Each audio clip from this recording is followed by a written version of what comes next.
In this YouTube tutorial, we're going to see what we can make with the tin of 12 from Faber Castell. Now, the tin of 12 is a cheaper set, however, you only get bright pencils, and to be honest, it's not very easy to make wildlife artwork with. So, if you're stuck for what to draw with your tin of 12, then this is the right tutorial for you.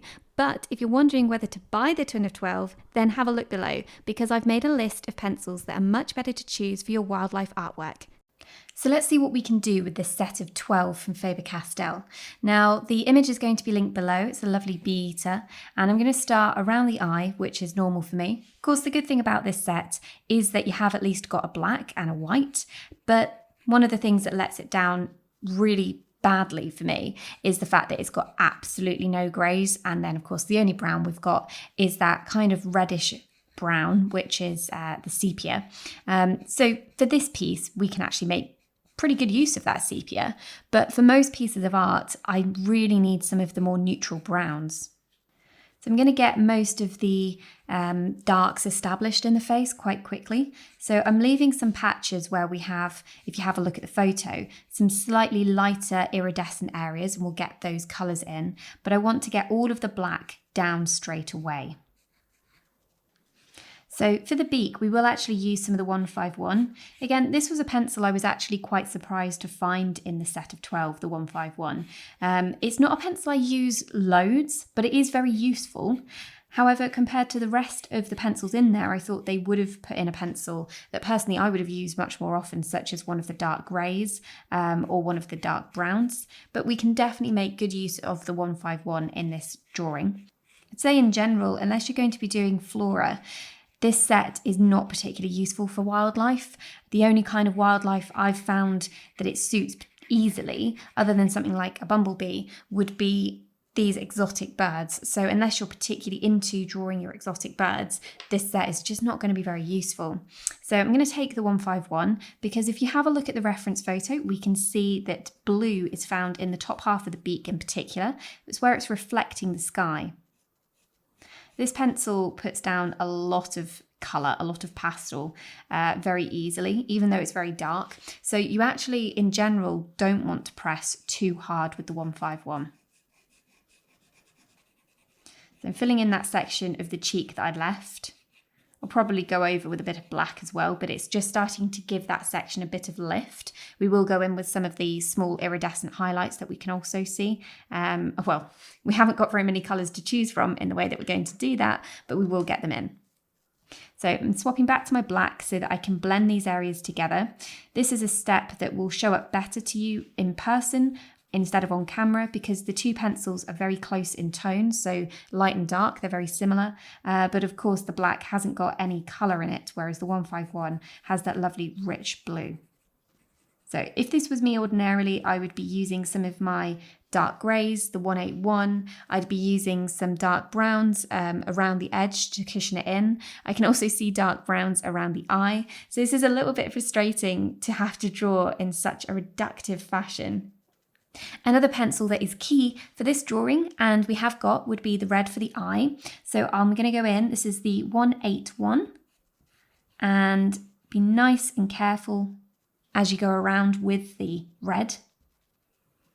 Press that in. If you don't think that you're going to be able to get the red in particularly cleanly, you could actually do this as your very first step instead, and that would ensure that you're not going to drag the black into the red.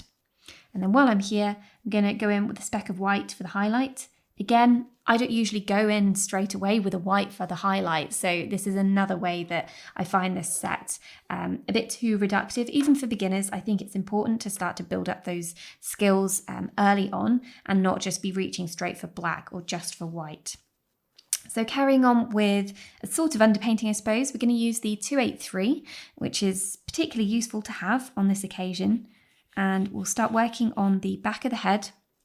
We've got these reddish brown feathers here, and they become quite dark, so we're definitely going to have to mix in a little bit of black. And generally speaking, again, I wouldn't reach straight for black to make colour darker and less saturated. I'd probably reach for a pencil that is more closely related. So in this instance, I'd probably go for the 177, which is a really dark walnut brown, and the 175, which is a very warm dark grey. And they both work really well. And I'm going to bring out some of the dark that we can see around the beak. Again, I'm going to go in with a bit of black on this as well. So we'll put below for you a whole list of pencils in various set sizes, depending on your budgets, that I would recommend to start doing wildlife drawings with. Now, I'm not sponsored by any of the materials. It's just that if you only want to buy 10 pencils, 12 pencils, 20 pencils, because you're dipping your toe in, I totally understand that. But as I say, this set won't actually help you that much, and you'll probably find it a little bit frustrating. So there'll be some recommendations below for just a general wildlife set. Obviously, if you're only buying 12 pencils, you're still going to find that you're missing some useful ones, but I can certainly put a set together that would be more useful than this. So I'm going over, as I said I would, with the black. I'm not pressing very hard because the black does come out very strong. So you really want to be feather light, excuse the pun, and I'm going to do the same around the beak.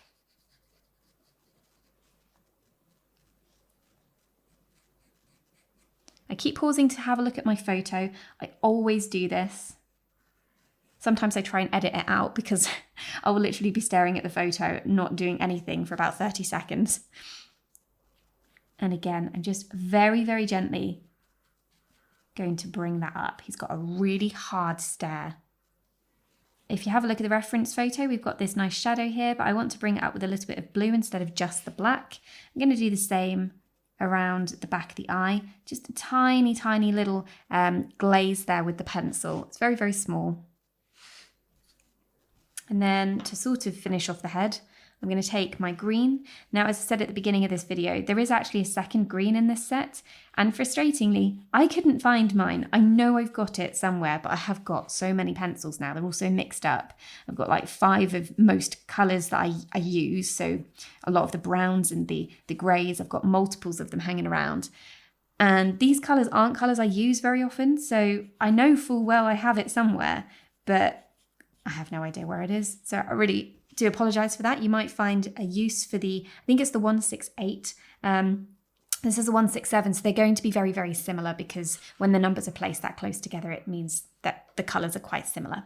We can see at the front that there is so much light that the feathers have become overexposed and there are a few white feathers in there. I'm going to put that in because we haven't got a great variety of pencils. We've got to be really careful when we're using our singular light blue over the top to make sure that the blue doesn't become totally flat. So we're kind of putting in a reverse underpainting here. What this is going to do is lift some of those light blue strokes that we're going to put on top and make them brighter.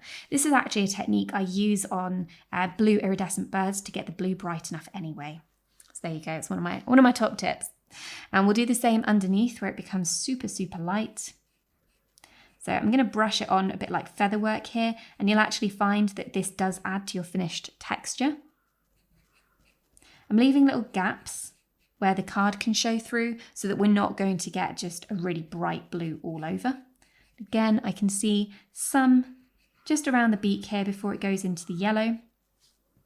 We have got a fair amount of, well, I say a fair amount, we've actually got one yellow and one orange to choose from, but they will be quite useful, and we will be probably mixing in a little bit of the pink as well. Their warms were fairly good in fairness, considering the size of the set, but obviously you pay for that in other areas.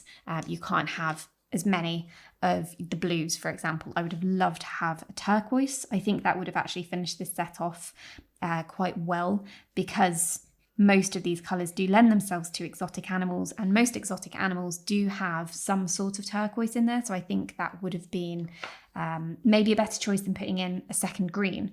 But as I haven't found my second green, I can't fully comment on that. I'm going to go back in with the 283. Ordinarily, this would not be my chosen colour for this area of shadow, but we do need to get some shadow in, and the black is definitely not the right choice for here. We don't want to be mixing black into that yellow, or I would prefer not to. So I'm going to go very lightly in with this. Some lovely, lovely shadows. I'm going to simplify that into one block. And there is just another shadow coming up here, which is helping with the turn of his head and the way that the feathers are falling over his neck. So it's kind of 2 stripes. Okay. And then I'm going to take the orange, because when we take yellow darker, I generally take it towards the oranges and the reds. So I'm just going to glaze over that. We can go backwards and forwards with those pencils. I'm actually being very, very light, just to note. So if you are a beginner, you probably want to blow this up a little bit and make it a bit bigger if you're a beginner, because it will make it easier. But just make sure that your pencil work is nice and light. Let's go over again with the 283. Going to mix in a little bit of the 127 pink, just because we've got it, why not? Being very, very light with this. It's adding a lovely warmth. And again, if I was doing this drawing with my full set of pencils, these wouldn't be the colours I would have reached for, but we can still make some nice effects. So this is the orange again, the 109. All I'm doing is trying to just soften this. And the rest of that is going to be a yellow. So let's bring our so-called underpainting a little bit further down. I'm just doing a study here. It's kind of a bit Thornburn-esque. I love his works. So I'm not doing the full bird. We're just doing the head and a little bit of the chest and the top of the wings. So we'll bring in this lovely shadow. I've picked up the wrong pencil there. I was going to put some black in, but not straight away. The 283 first, please. And this shadow joins into the shadow from the neck. It's a really, really strong shadow. Bring it all the way down the back. Make sure you get the curve in of the edge of the shadow there, because that shows us where the wing is. Okay, and then I'm going to move to the black to desaturate it, but instead of it being as dark and flat as the beak, this is going to be ever so slightly lighter and a little bit warmer.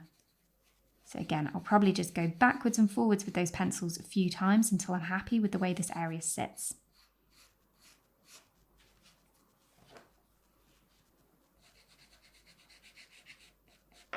And then we're going to do the same, but using some of the blues, because the shadow comes across, but it's underneath it's over the top, sorry, of the blue-green feathers. So we don't want the shadow to be warm now.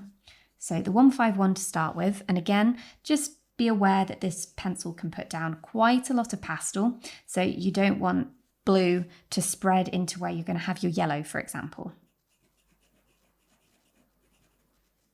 We will be using more of the blue underneath because we're just going to have to. We haven't got that many pencils to choose from. So then along with the black, and again, being nice and light,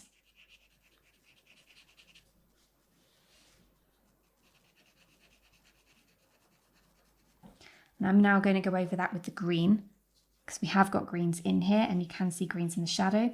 The green is also lighter, so it's just going to make the shadow a little bit lighter tonally, but it's helping to mix that black in, which is desaturating it. Then I'm going to bring some underpainting down to the chest. The most important thing on the chest really is to show where the feathers are falling, so they're kind of spilling out.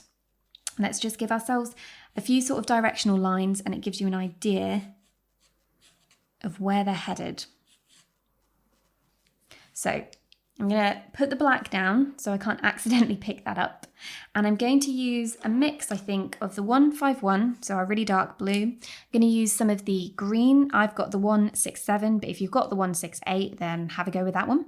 And we've also got the 138, which is a purple. You can see some purples, and I'm probably going to use the purple in conjunction with our dark blue so that it's not quite as dark in some areas, and also just to give us a variation in the colours that we've got. So you must keep in mind that we have top layer details to go on. So you don't want to make this too thick, because otherwise they're not going to show up very brightly. And we've got some areas where I'm going to be incredibly careful about how much shadow goes in, because we can really see the light hitting around here. We really don't want to make that too dark.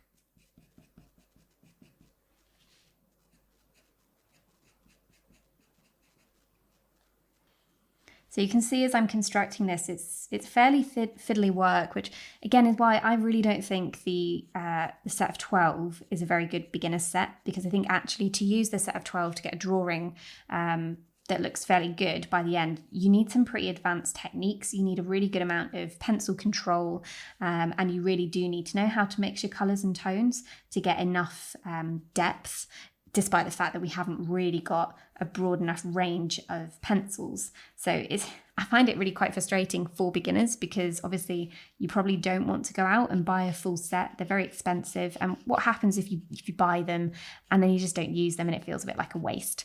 So that is why take a look at the pencils that I'm going to list down below, because if you really do want to give wildlife drawing a go, but you want to do it on a budget, or you just don't want to end up wasting pencils, I would personally buy the selection I've listed down there instead of buying this almost random selection of bright coloured pencils, which you're going to have to work fairly hard with to get some good results while you're a beginner and you're still trying to learn the medium and how the medium behaves. My plan is to try and use the purple as a bit of a grey. So if I mix the purple with some green, I'll probably get a nice grey. But I can use it to knock back some of this dark blue so it's not quite so shocking. You can see I'm being a bit messy as well as I do it, so I'm making the patches softer and bigger. Start with the green up at the top where we've already got some.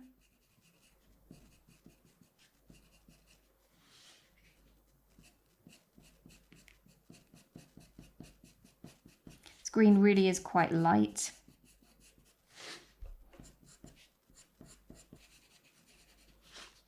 So we are getting a soft greyed colour if I go over the top of the purple, and I'll go back over again with the purple. So take the 138. I am being really light with this, but you can see you do get a nice purpley colour.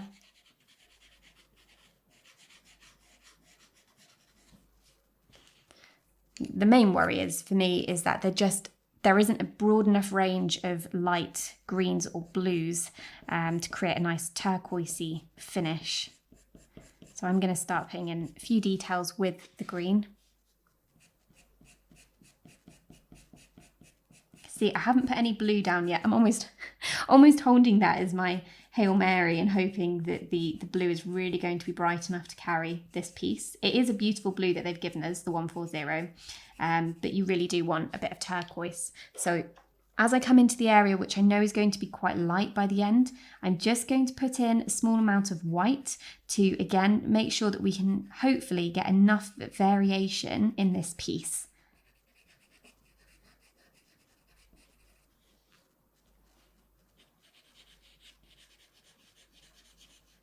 So it's just a really soft glaze that I'm putting over this. And just very, very gently shade over the top with my green.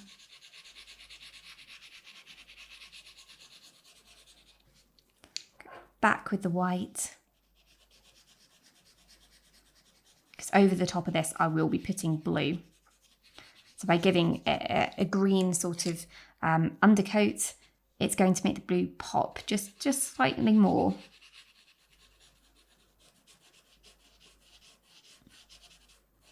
So we have got some nice light over the chest, but you can see how difficult it is to get a nice range of colours in there.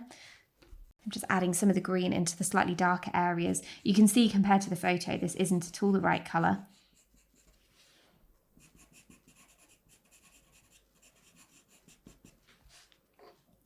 And we'll get into those greens in the wing. The greens in the wing are actually more of a moss green, which means they're slightly more yellow. So I'm going to begin by glazing with our yellow, 104, I believe. No, 106. The 104 is even lighter than that then. I'm going to go over with the yellow. And then I'm going to go over with the orange, because the orange won't give us such a clean moss green. And it does need to be a little bit sort of dirty almost. So go over with that.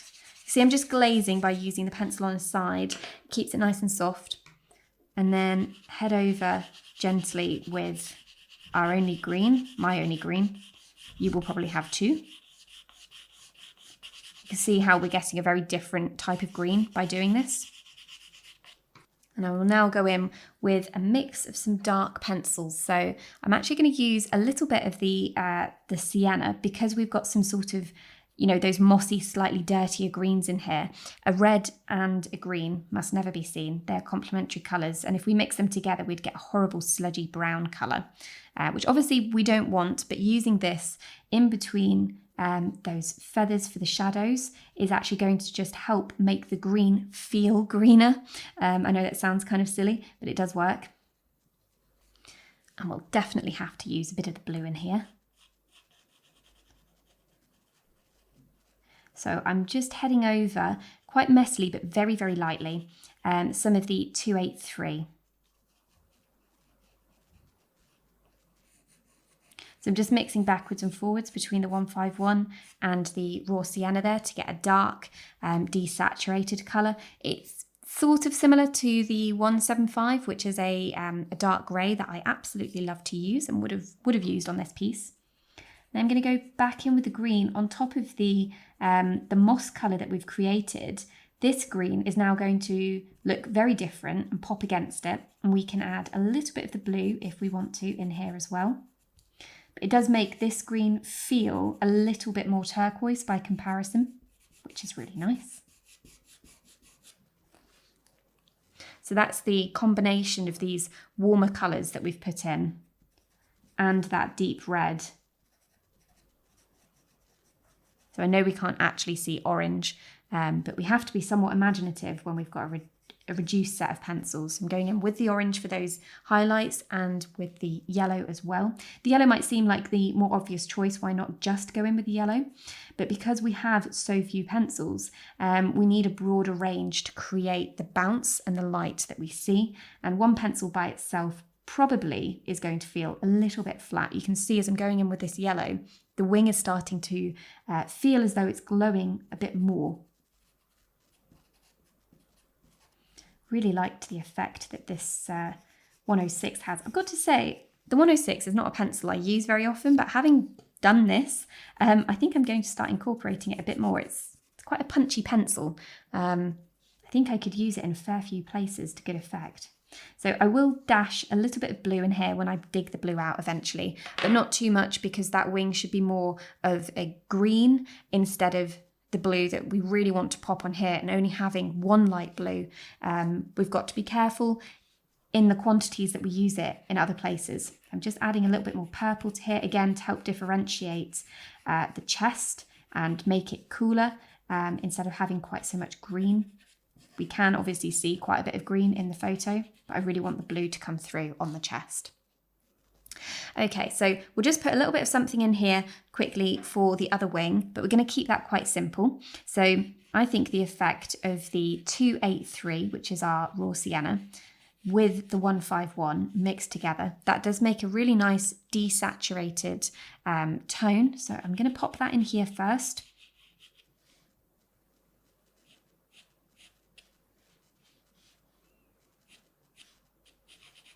I'm going to make this very, very simple over here. We can see a bit more detail in the photo, but it doesn't matter for a study like this. Head back over. Does desaturate that very nicely, I've got to say, but it's much easier just to pick up a pencil. And then I'm going to take the green. So this is my 167.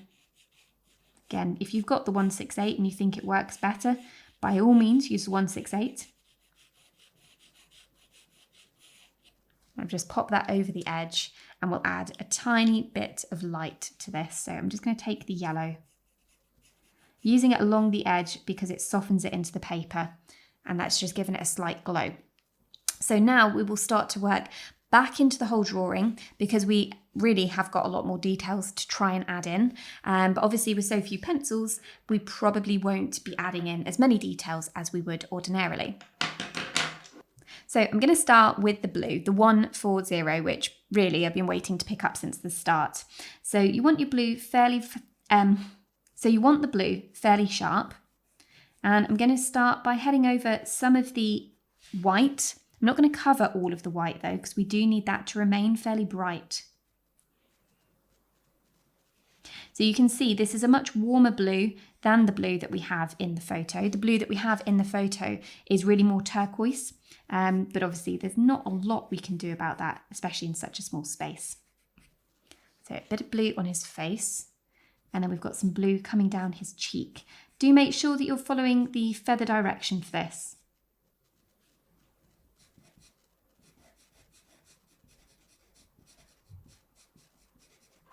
And just take the green and then add the little bits of green over again that we can see. They transition around the edge. And obviously that does help with the feeling of turquoise a little bit, as would a tiny bit of yellow. It's quite bright here. And then on his head, again, we can just see a slight catch of some light. I'm going to try a little bit of the 118 first. Just brighten up the front section there. And then for the light, I'm going to use the 160 just to add in a few details. And they should sit over that area of red that we've just added in. Okay, so the yellow under his beak. This area out of all of them, I think, is the one that in some ways I'm most scared of, because yellow is quite a tricky colour anyway. I'm going to head in with a little bit of the 106 to cover up the blue. And then our only yellow, so this is, I think, the warm chrome yellow, it's 106. And you will need to press fairly hard for this to show up. To be honest, you always need to press fairly hard for a yellow to show up. And I'm going to work into the areas which are light. I'm leaving the white alone for now. Just fill in the other areas of card to start with. Try not to drag the blues and greens into your work. Okay, so now we can start to add in these fun little patches as the feathers are turning. We need some more white up here actually.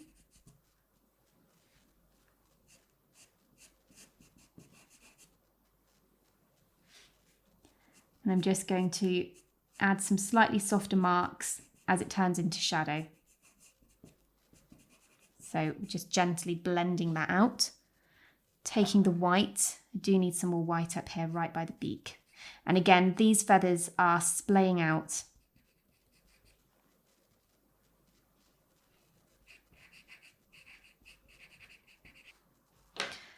Okay, I'm going to leave the yellow alone. If we work into that space too much, all of this texture that we've got in there is going to start to disappear. So we'll just fix the shadow a little bit, not touching the light anymore. Taking the 283, just blending this shadow into the deepest parts of the shadow under the chin and then into the bottom side of the beak. Just needed to be a bit darker to match the other dark tones that we have going on in our drawing. So before we leave the head alone, let's just put some of the reflections on the top of the beak. So take the 140 again and gently brush it along the top of the beak in a slight curving motion. And then we can take the white. So ordinarily I would have taken a light grey for this. And just gently add in those little reflections that we can see towards the base. And we can just see the reflections, or it's a bit of white on the beak, and that's just showing the parting. That's caught the light really nicely there. And I said I was going to leave the face alone, but I can't resist. I'm going to take the 283 and just outline the red. So that softens the eye in. It now feels like the eye is inside the head instead of being stuck onto the head. If I was going to go for lots more details, I'd pick out a few of the highlights around the edge of the eye. So I am going to do it. You really don't have to follow along, especially if you're a beginner. This is going to be quite fiddly. I'm just going to use a little bit of the 140 just to make the tone a little bit lighter around there. I dot it in because if you look at the photo, you can see that the eyelid is crinkled. Okay, I must stop fiddling with the face. Let's try and fix the body, which by far and away is the hardest area to do because we just haven't got the right colours at all. So I'm going to mix in a tiny bit of the yellow. This isn't really the right yellow for the job because it's a little bit warm, to be honest, but we want to make the blue ever so slightly more turquoise. However, I'm not sure that this blue is going to manage that. It's quite a warm one. So I've just sharpened my blue. I'm going to use it to start working into the chest. So you will need to press fairly hard, but you'll probably need to stop and resharpen your pencil from time to time. I twist my pencil while I work and it just helps keep it a little bit sharper, but if you're a beginner, that's probably going to be a little bit much to work with. So you can see the end is just breaking off as I'm trying to press this pastel and get as much colour out of it as possible. You do want to think about working in small clumps, small areas to mimic what we can see going on in the photograph.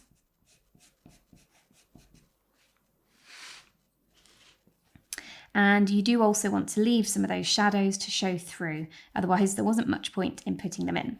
But that said, this pencil is not going to be able to cover up all of those shadows that you've put in anyway.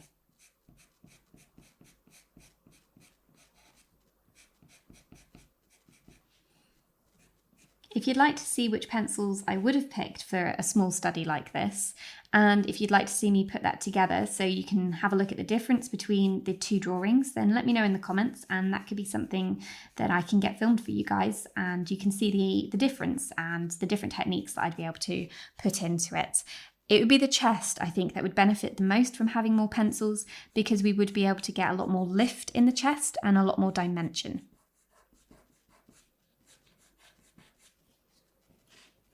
So we've got some blue on and it's added some nice texture, but we haven't got that really bright pop.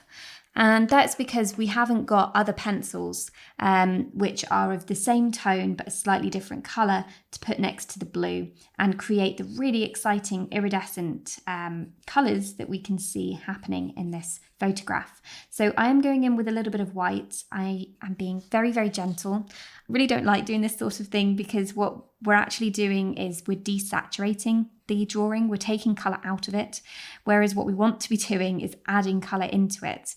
But again, with such a small selection of pencils, it's just not going to be possible to do that.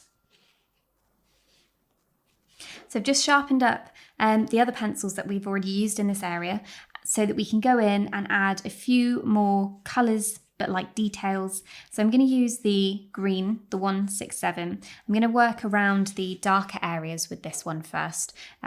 Although I could bring it into the light, it is a slightly darker pencil, and we've already in this drawing associated green with the shadows as well.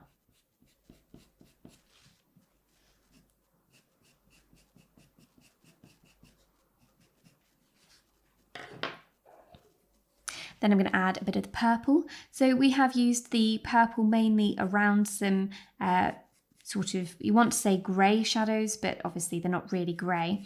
And I'm just going to work this around the edges of the green into the slightly lighter areas, but I'm not going to go into the very lightest.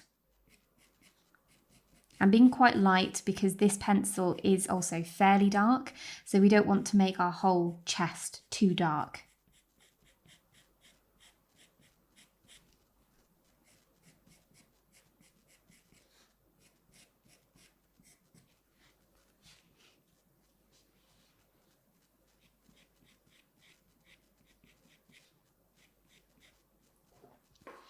Yellow, I'm resistant to put this in because it starts to feel a little bit garish, but all the same, we also need this colour in here to start adding to the feeling that this isn't a straight up blue. So again, it's nice and sharp. I'm being quite light with it, and I'm working over the top of other areas of light, including the blue. Almost adding a glaze, but I'm using the pencil in individual strokes so as not to lose our details as I'm doing this. So I am adding this to the areas which are catching the light the most. I have over-exaggerated where is light and where is dark because, again, we have so few pencils. It's not possible to get an iridescent shine as we actually have in the photo in some of the slightly darker areas without losing our form completely. So that has brought some more light out, and we will now go over with a little bit more of the blue. So now I'm being quite light with the blue. I'm just heading over the top of some of the areas which feel a little bit too yellow, but being light, so that hopefully these colours will just mix ever so slightly together, and we get slightly less yellow, slightly more blue, still a little bit of light.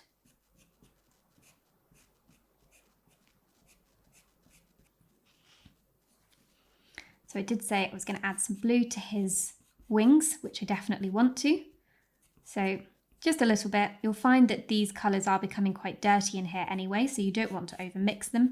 But there is a shocking bit of blue just on the edge of his wing here and up near the top. So something I always do at the end of a drawing is walk away for a few minutes and then come back and have a little look at the lights and darks. And the thing that I want to correct the most is just the lack of shadow coming around the wing here. So I'm using the 151 for this, and it should just round the wing forwards towards the viewer a little bit more. So I'm going to go over the shadow at the back, keeping it nice and rounded.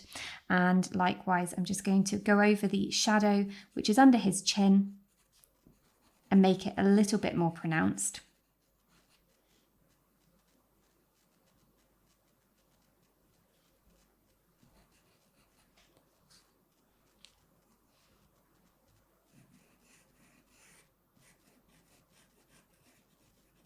As you can see, we've had to get a bit creative with how we've used the different colours available to us to try and create an iridescent bird that has some of the most beautiful colours you can possibly look for in nature.